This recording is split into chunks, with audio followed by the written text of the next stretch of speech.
Good morning. ആ good morning. നീ എണീറ്റോളോ? ആ എന്തൊക്കെ പറഞ്ഞാലും സ്വന്തം വീട്ടിൽ കിടന്നുറങ്ങുന്ന സുഖം അത് വേറെ തന്നെയാ. നിനക്ക് ഇന്ന് തന്നെ പോണോ മോളെ? പിന്നെ കടയിൽ ആളില്ല. ചെറിയ കടയുടെ കാര്യല്ലേ, അത് അവർ നോക്കിക്കോളൂലേ.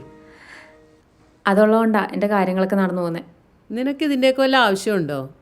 ഒന്നുമില്ലെങ്കിൽ B.Ed ഒക്കെ പഠിച്ചതല്ലേ നീ, അതെങ്കിലും ഓർക്കണ്ടേ?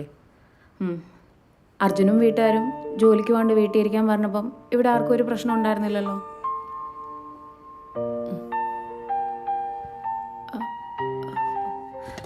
ആഹാ, വെള്ളയപ്പാണോ ഉണ്ടാക്കിയേ?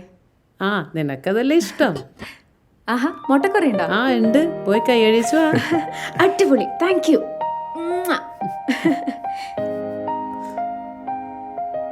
ഇതാ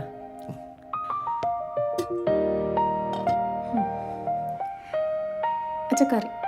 പറ.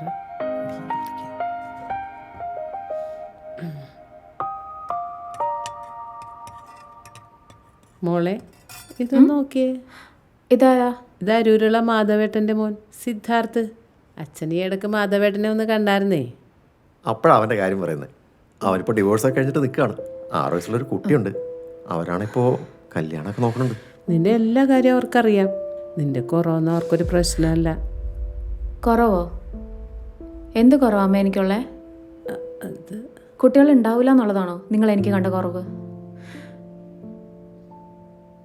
എന്തിനാമ്മ പിന്നെ ഇങ്ങനെ? നിങ്ങളൊക്കെ കൂടി പറഞ്ഞു എനിക്കിതൊരു കുറവ് തന്നെ ആയത്. അർജുനും വീട്ടുകാരും പറയുന്നത് പോട്ടെ എന്ന് വെക്കാം.